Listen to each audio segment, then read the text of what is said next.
เรากำลังจะออกไปวิ่งกันนะคะไฟหมด ตอนนี้เท่าไหร่ละ3:30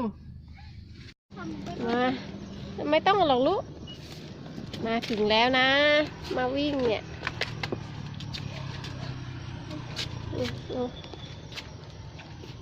ขึ้นหมุนลงเลยนะออกไป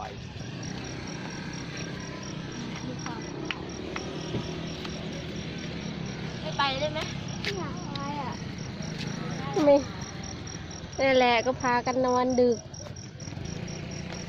เอาเร็วรถเข้ามา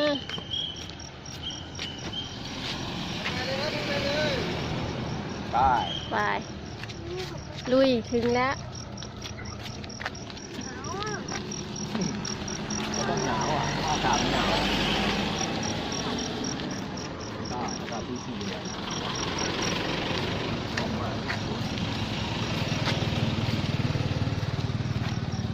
เรามาทำอะไรที่นี่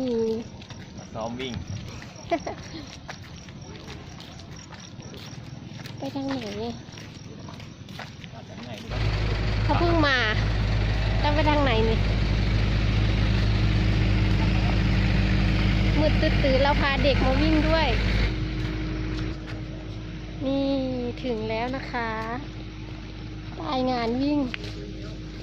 มาแล้วงานวิ่งนี่คือนักวิ่งสู้อีกแล้วนี่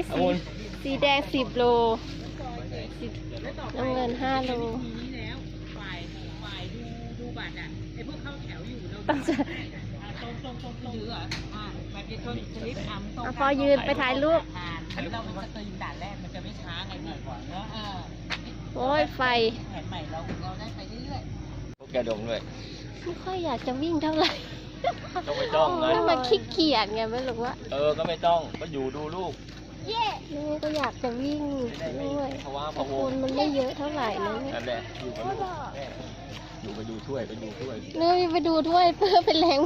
บันดาลใจในการวิ่ง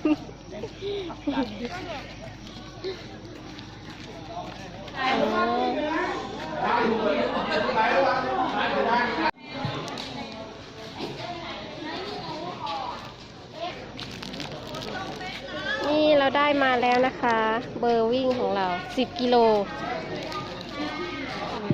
ช่วยเยอะมากเลยโอเวอร์ออลนักกีฬาที่มาถึงแล้วนะครับประเด็นแรกที่ต้องมาที่กองอำนวยการนะครับลงทะเบียนก่อนนะครับเพื่อแสดงฐานะก็600 บาทถูกมากแถมได้ทองนะครับใครหนึ่งก็รับไปเลย1 สลึงชายหญิงคุณแพ้จะดีมากเลยครับลำเลิกการแอนเอาไปตุ๋นร้อนๆนะครับกินตื่นร้อนมาก็กินเลยอันนี้จะได้เอาบุญสุขภาพดีมากนะครับตัวเล็กๆนี้เล็กๆยังวิ่งเลยเดินไหนดูเขาขายจริงอ่ะเขาบอกนะครับทั้งหมดก็ผิดพลาดขอแยกน้องรับเป็นเพียงผู้เดียวผมด้วยครับกินไหมอ่ะแจกไหมซาลาเปาเจนะกินไหมเจซื้อมาแล้วก็จุดที่เข้าไปแล้วก็แล้วก็มีหมดแล้วนะครับก็เดี๋ยวไม่ใช่เอาเลยครับถ้าเราถือว่าท่านยังมีสิทธิ์อยู่นะครับนี่มานี่ถ่ายย้อยออกมาแล้ว200 เมตรเอาไหมสักตัวไหมรางวัลนะครับเรามีรางวัลให้รางวัลละ 3,000 บาทนะครับเอาดีกว่าเอาเลือกให้หน่อยเอาไหนเอาลูกนึงข้าวไส้ละครับไส้หวานอันนี้ไส้ผัดกะเพราเจนะเจไส้หวานเหรออันนี้ไม่มีไส้เอาไหนไส้หวานเอาอันนี้กินหมด2 อันไม่หมดก็เอาอันเดียวเอาอันเดียวก็ได้เลยอันเดียวได้เอาแบบไหนจะเป็นขวดเหรอไม่เอาแบบไหนเอาอันนี้ดีกว่าเอาดิเอาหลอดด้วย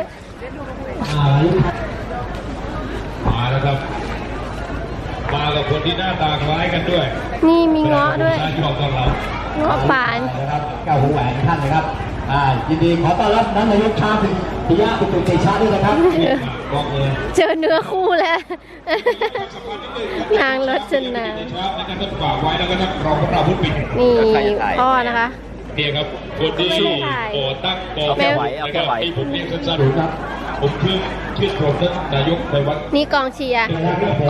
ง่วงนอน เรื่องที่ประทับใจอย่างยิ่งคือเรื่องของ ก็รอนั่นแหละ นะครับครั้งหนึ่งผมอยู่กับบรรยายที่ปกติบรรยายหลักอยู่ที่อ่างเก็บน้ำกับไกรอยู่แล้วนะครับบรรยายนายกเช้าบรรยายท่านรองราวุฒิเนี่ยครับ ใครก็อย่าลืมเพิ่มเชียงกงนะครับ ไปซื้อเลยนะครับไม่ต้องจ่ายตังค์เพราะแกบอกว่าเอาไปได้เลยนะครับบัตรประชาชนใบเดียวออกได้เลยเพิ่มเชียงกงมีร่วม30 สาขาแล้วตอนนี้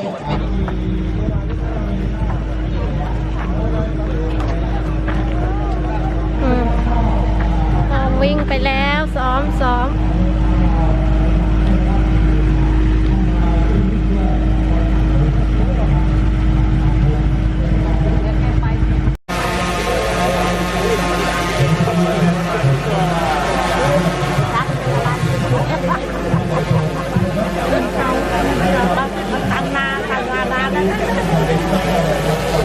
เรื่องการประชาสัมพันธ์นิดนึงนะครับสำหรับมินินะครับโรงแดงนะครับก่อนเข้าเส้นชัยนะครับ แล้วก็ฟันรันคนน้ำเงินนะครับไปเข้าเส้นชัยนะครับ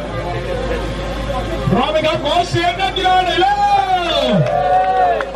พร้อมฟิตมากบอกเลยนะครับพร้อมนะฮะ อาชีอยากไปนั่งข้างล่าง ผมตื่นเต้นไปด้วยนะครับพร้อมไหมครับพร้อมแล้วทุกคนก่อนจะลง5 4 3 2 1แล้วนับดังๆใครนับขอให้รวยพร้อมแล้ว5 4 3 2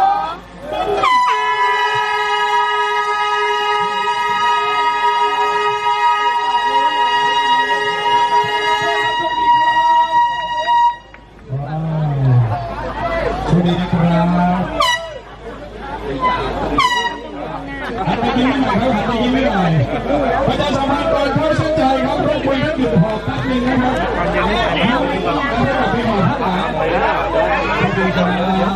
แล้วผมมาเดินมา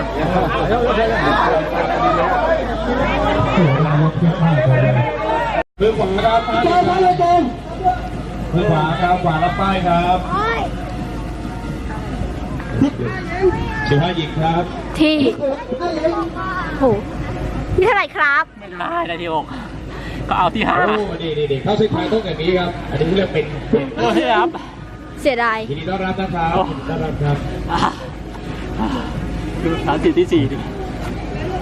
โอ้เยอะ ไปเถอะลองดูเผื่อได้เอาที่พี่นับนะเหรอนับเหรอต้องนับอยู่เหรอไม่มีแล้วนี่ที่6ไม่ได้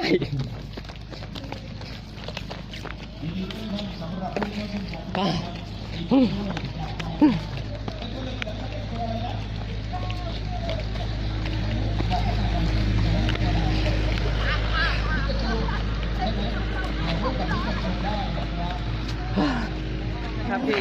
แล้วตอนเรียนอยู่เรียนอะไรลูก ที่ระลึกครับ โอ้ยเก่งจังเลยจังเลย ได้เหรียญแล้ว นะครับพี่กรที่เขาเป็นพิธีกรงานเดินวิ่งนะครับจะแยกมากมายเป็นให้กับ SCG เป็นให้กับวีดีไทยนะครับถ่ายรูปกับพี่เด็กจูได้นะจ๊ะขณะท่านดร.รุ่งยังไปถ่ายรูปกับพี่คือนะคะเธอให้สามเธอเดินเข้ามาหาพนักงานค่ะกดถูกใจเพจนะคะเพื่อไม่ละลายและเชิญชวนนะคะแล้วจากตัวหนังตีหนึ่งที่นั่นนะคะสำหรับคนที่ชื่นชอบในการดูภาพยนตร์นะคะต้องไปดูเรื่องนี้นะคะและจากตัวหนังตีนะคะ10 กิโลเมตรนะครับหญิง10 กิโลรายการตัวได้จากช้าๆเร็วๆที่ไหน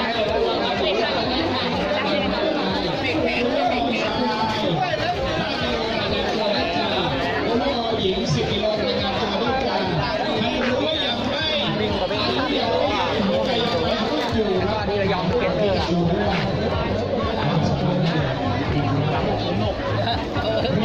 นี่มันมีเยอะด้วยนะ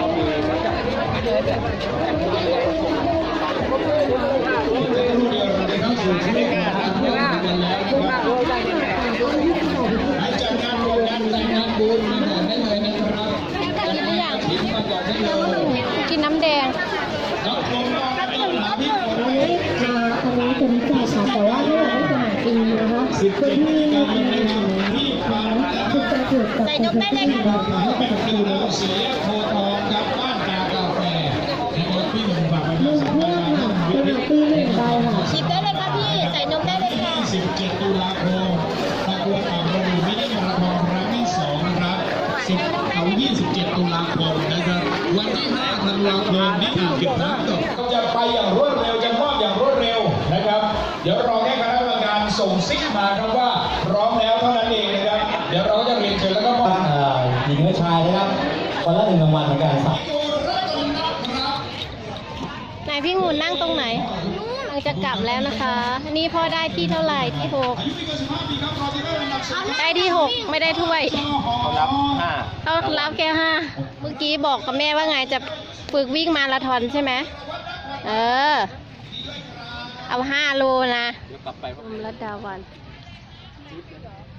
พอดีไงมันพอดีไงเดี๋ยวนี้โหกล้า บรรยากาศงานโอ้ซ้อมวิ่งแล้วเริ่มคึกแล้วจะไปวิ่งมาราธอน เห็นเด็กแล้ว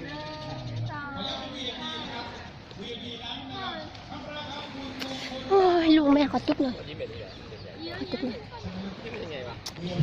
ไปกลับบ้านแล้วนะคะ วิ่งเสร็จแล้ว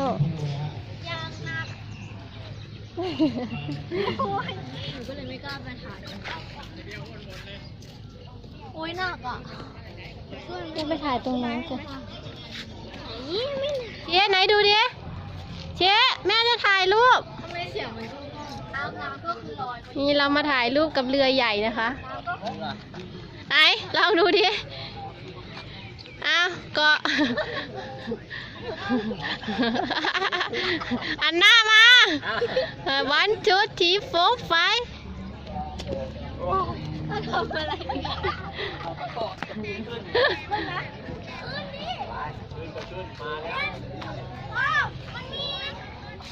พ่อถืออันนี้ มันมีอะไร มันมีปืนอยู่ด้วยดิ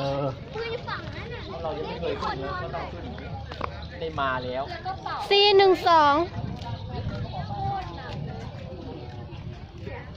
เราจะมาขึ้นเรือกัน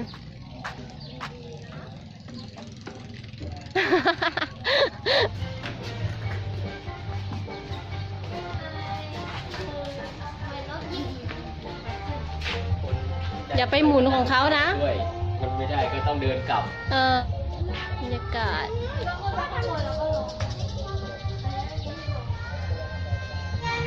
านที่ไก่ น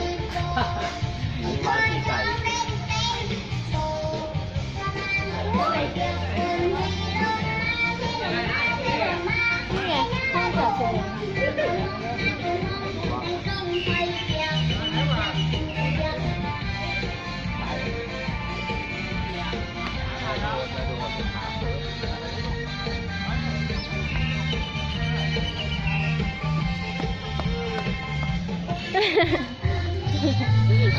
ขอยืมด้วยต้องถ่ายอยู่เนี่ยส่งคอยเปียวกลับบ้านแล้วนะคะ พ่อพอใจเวลาพ่อ วิ่งเสร็จแล้วกลับบ้านแล้ว ไม่ต่ำกว่าต่อไปพ่อจะวิ่งต่ำกว่า40ไม่ได้ เนี่ยอาทิตย์หน้าเนี่ยพ่อต้องวิ่งต่อ วางแขนใจ พ่อเขินใจ เฮ้ยอย่าเพิ่งเดินดิ เสียดายจังเขาน่าจะให้ปลอบใจเนาะ ลุงแม่ไม่ยอมไปวิ่งเลย ต้องไปซ้อมวิ่งแล้วนะซ้อมวิ่งสัก1 เดือนเอามาซื้อมะพร้าวกิน มะพร้าวสด เย็นมีไหมคะเย็นเจี๊ยบเลยจ้าเจี๊ยบเลย ครับเอาหวานๆตุ๊บ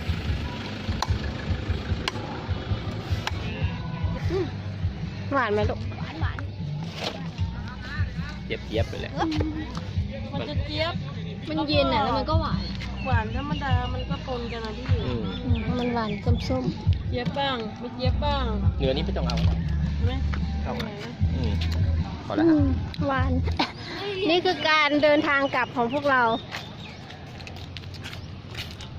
กลับบ้าน go to วัง เราจะกลับพระราชวังกันแล้ว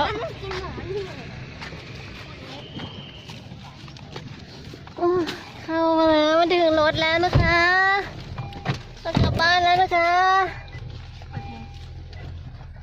เอานี่ออกก่อน